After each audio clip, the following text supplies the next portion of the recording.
जो जो मराहल हमारे साथ उसमें आए हैं वो आपके साथ शेयर करें, ताकि हमारे जितने भी चाहे नए होमगार्ड डॉक्टर्स हैं या अभी लर्निंग प्रोसेस में जो होमगार्ड डॉक्टर्स हैं वो सीख सकें। जो सीख चुके हैं उनके लिए प्लेटफॉर्म मौजूद है, वो आके हमें सिखाएं। हमारी सबसे बड़ी कमजोरी अब तक ये रही है, बड़ी मेहनत कर रहा हूँ। तकरीबन हर होमगार्ड डॉक्टर ने बहुत से ऐसे केस क्योर किए हैं जिनको इनक्योरेबल समझा जाता रहा है।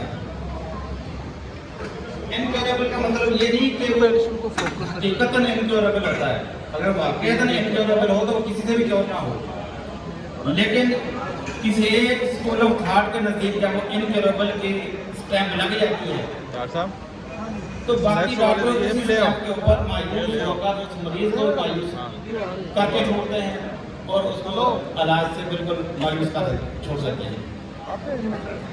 लेकिन आपको तो मालूम है कि होम्योपैथी की बहुत सी डायमेंशन आपके सामने है।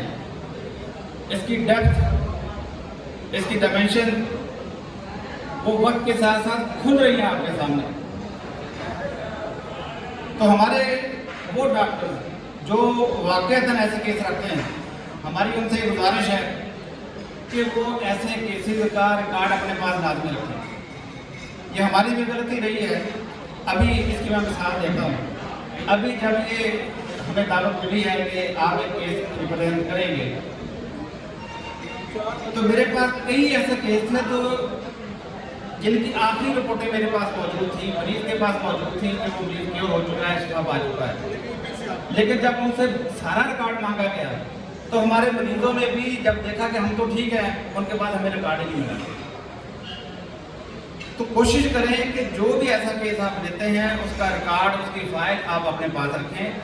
ज़ाहिर तरीका तो आपका होम्योपैथी का ही होगा, फिर तो होम्योपैथी की ही अप्लाई होगी, लेकिन जो साइंटिफिक तरीका, जो riser of the medical science है, उसके मुताबिक जब आप काम करते हैं, उसके मुताबिक जब प्रूव करते हैं कि ये बंदा ठीक हुआ है और होम्योपैथी से हुआ है, तो आपके पास वो लेबॉर्ट्री, वो साइंटिफिक प्रूफ भी होने चाहिए।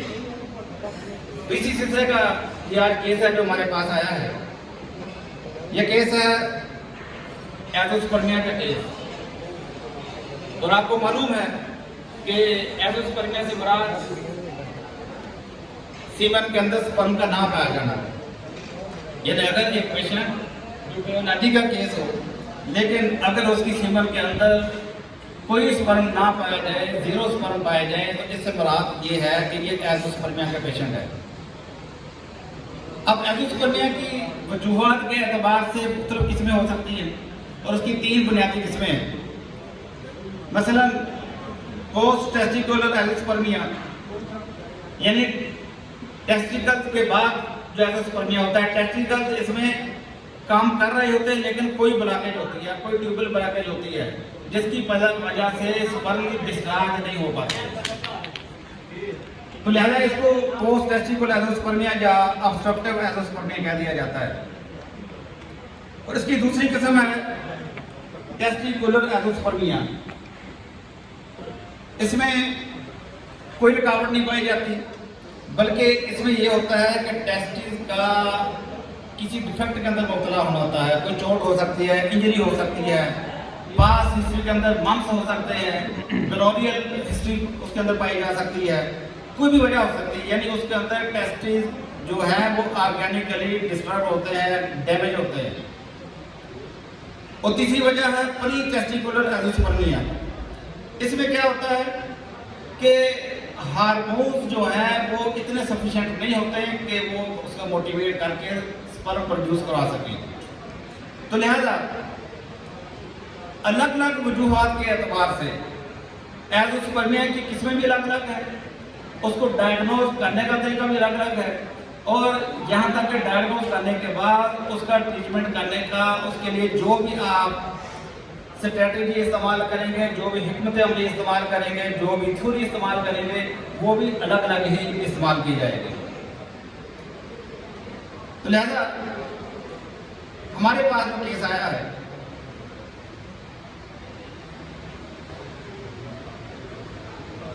ये 31 साल जवान है,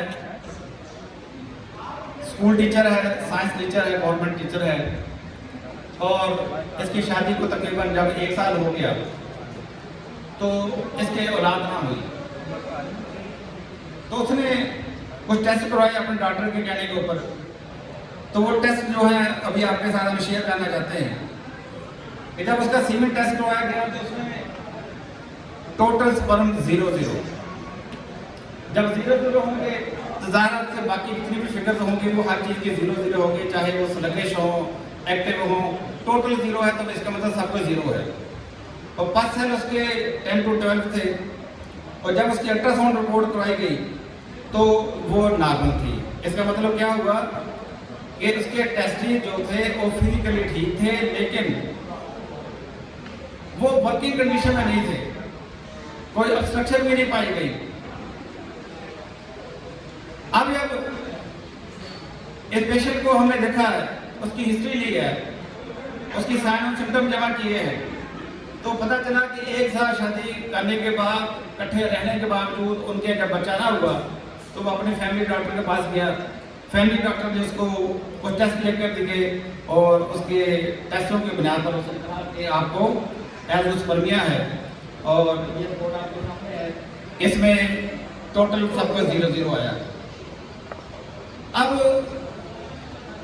जब एक पेशेंट हमारे पास आता है तो हमें इससे सरोकार नहीं है कि एज़ोस्पर्मिया की स्टेप लगी है तो लिहाजा एक ही नुस्खा सबको दे के दवाई का शपथ बढ़ के दे रहे, ये हमारी ये होम्योपैथ ये नहीं कर सकता।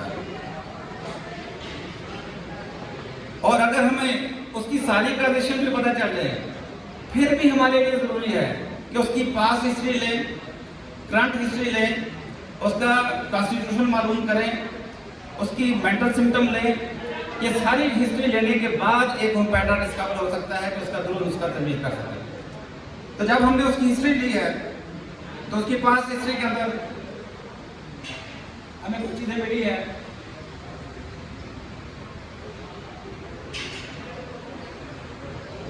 टाइफाइड बुखार इसको रहा चुका था, टाइफाइड बुखार इसका काफ़ी अर्सा पहले हुआ, वो बिगड़ गया था, बहरहाल वो बाद में ठीक हो गया। डेंगू फीवर के 2 अटैक इसको हो चुके थे, और जो करंट कंडीशन थी एज़ोस्पर्मिया के अलावा वो थी इसको गुर्दे की पत्थरियाँ और खूनी बवासीर थी, मौके थे, दागी कब्ज़ का मरीज था, और खाने के बाद मैदे में जलन होती थी, मसालेदार और तली हुई चीज़ें खाने की उसको ख्वाहिश थी, डिज़ायर थी, मीठे की डिज़ायर थी, और प्यास उसको तकरीबन ना लगने के बराबर थी। वो कहता था गर्मियों में भी मुझे खास प्यास नहीं लगती, और गर्म मौसम से हसास था, ठंडा मौसम उसको अच्छा लगता था। ये उसकी फिजिकल साइन सिम्टम हमारे पास थी।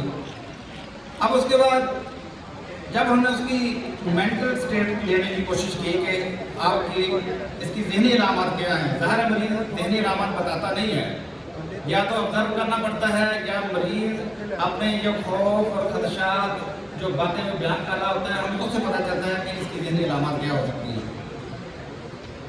हमें पता चला कि मरीज को इस बात का डर था कि अगर मेरे औलाद ना हुई तो मेरी ये शादी ख़त्म हो जाएगी। मेरे इस वजह से उसने अपनी ये बीमारी अपनी बीवी और अपने ससुराल सबसे छुपा कर रखी हुई थी, और उसको ये डर था कि अगर पता चल गया तो ये बीमारी शादी हमारी ख़त्म हो जाएगी। और दूसरे नंबर पे उसका बड़ा भाई और भाभी जो थे वो MBBS डॉक्टर थे, उन्होंने जब उसकी रिपोर्टें देखी तो उन्होंने भी कहा कि देखो भाई ये जो बीमारी है इसका कोई ख़ास इलाज नहीं है, जो इलाज है वो मुश्किल है या नामुमकिन है, तो समझ लें कि इनक्योरेबल है, तो लिहाजा बस अल्लाह से दुआएं करो। अब ये पेशेंट जिस एरिया से आया था उस एरिया से हमारे पास और भी बहुत सारे ऐसे पेशेंट थे जिनको इस तरह के बेऔलादी के केस थे, वो इनके रेफरेंस से आया कि आपने फलां को मेडिसिन दी थी, वो ठीक हुआ तो आप मेरा इलाज करें। लेकिन जब इनकी मैंने रिपोर्ट देखी, ज़ाहिर एज़ोस्पर्मिया का नाम सुनते ही हर डॉक्टर जो पहला लफ्ज़ उसके दिन में आता है कि ये इनक्योरेबल है। तो मैंने उसको पहले दिन से समझा दी बात कि देखें आप ठीक हो सकते हैं, ठीक होने के चांस मौजूद है, नाउमीदी नहीं होनी चाहिए, लेकिन हमारा एक अपना तरीकाकार है। आप हमें पूरी हिस्ट्री दें आप वो बीमारियां, वो अलामत भी बताएं जिसको आप इस मौजूदा इस बीमारी का हिस्सा नहीं समझते। जो कुछ आपको आप बचपन से अब तक हो चुका वो सब कुछ बताएं। हो सकता है हमें कोई इशारा मिल जाए, कोई किसी नतीजे तक हम पहुंच जाए। तो बहरहाल पेशेंट तो था वो कोऑपरेटिव था, उसने तकरीबन मुमकिन हर बात हमें बताई जो अभी आपके सामने अभी मैंने लेके पेश की है। तो ये सारी चीज़ें बताई, यहाँ तक कि उसकी जो मेंटल स्टेट थी वो भी हमारे सामने आई।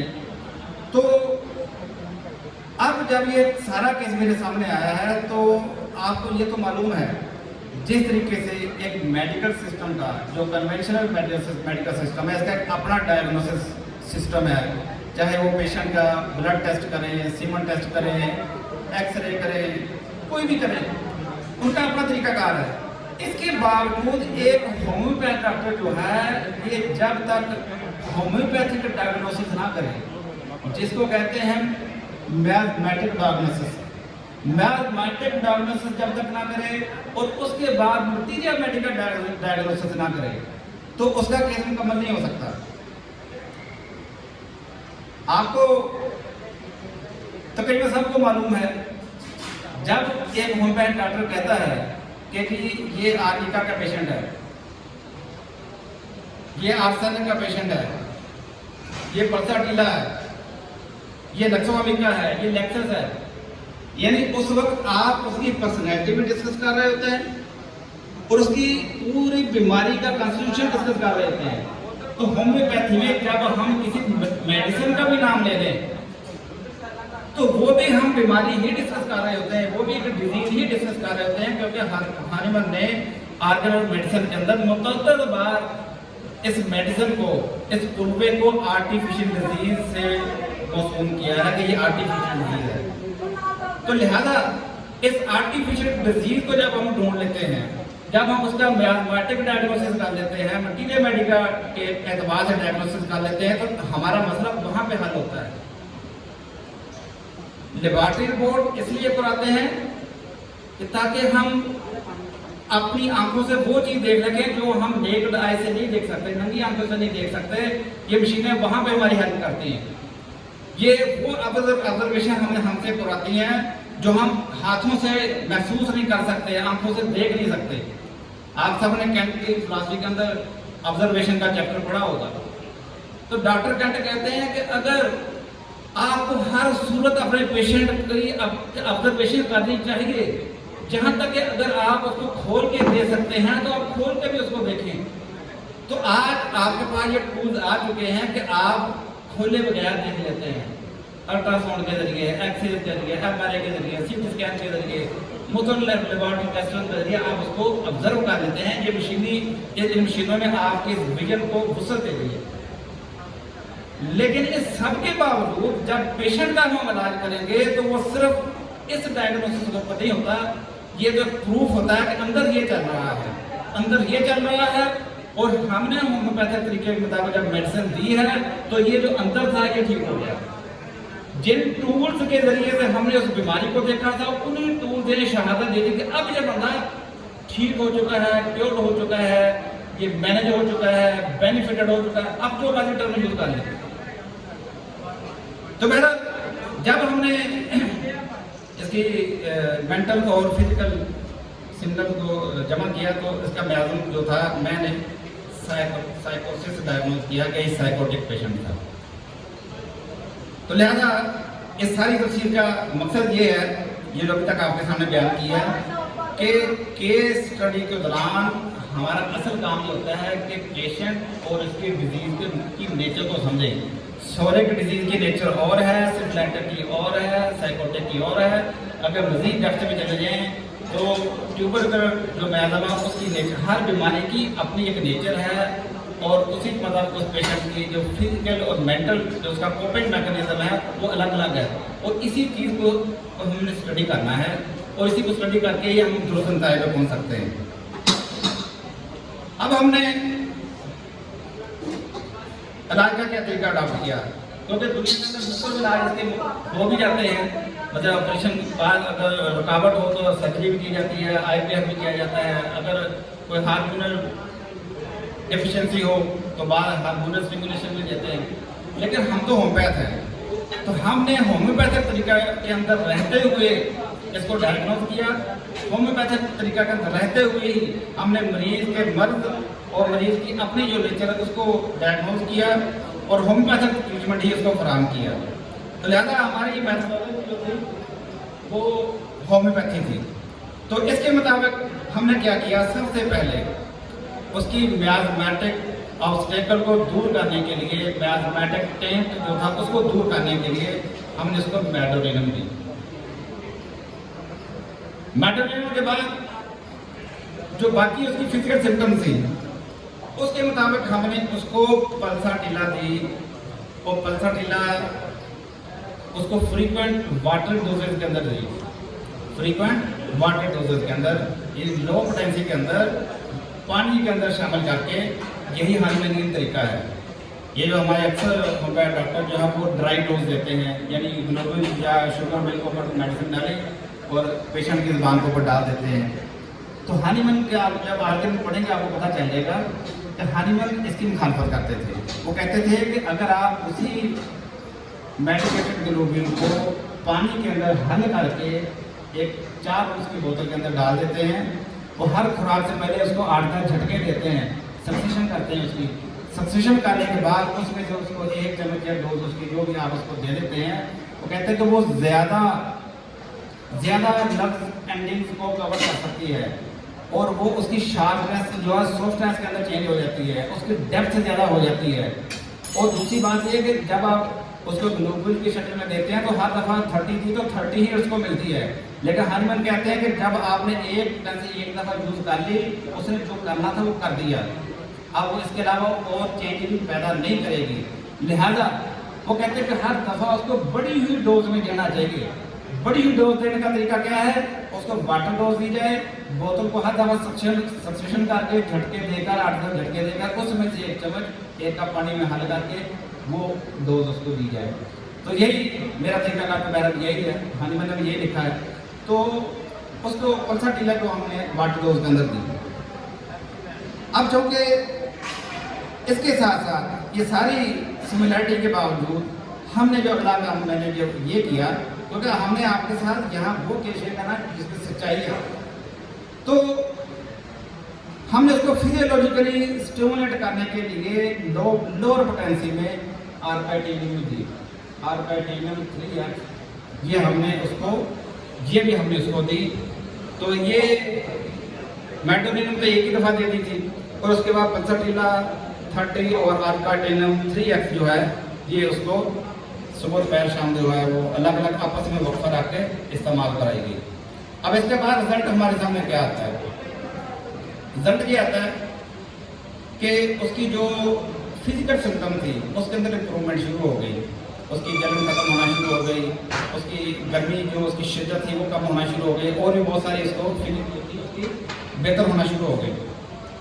और उसको 3 माह के बाद वही स्पर्म टेस्ट जो था, सीमन टेस्ट जो है वो रिकमेंड किया गया कि आप दोबारा कराएं। दोबारा उसने करवाया तो अब देखा कि हमारे पास उसकी 3 महीने के बाद ये रिपोर्ट आई है। ये अभी आप देखें,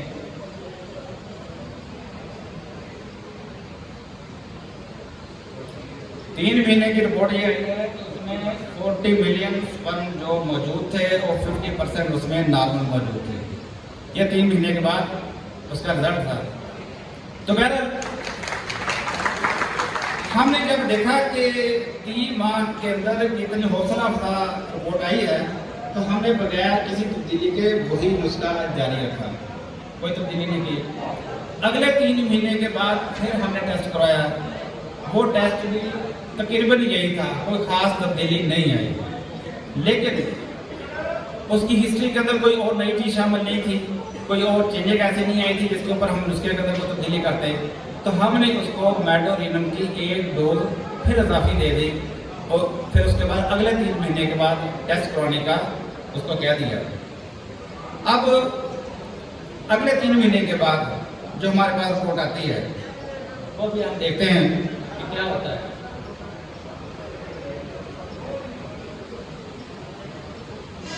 ये अभी आपके सामने फाइनल रिपोर्ट आएगी।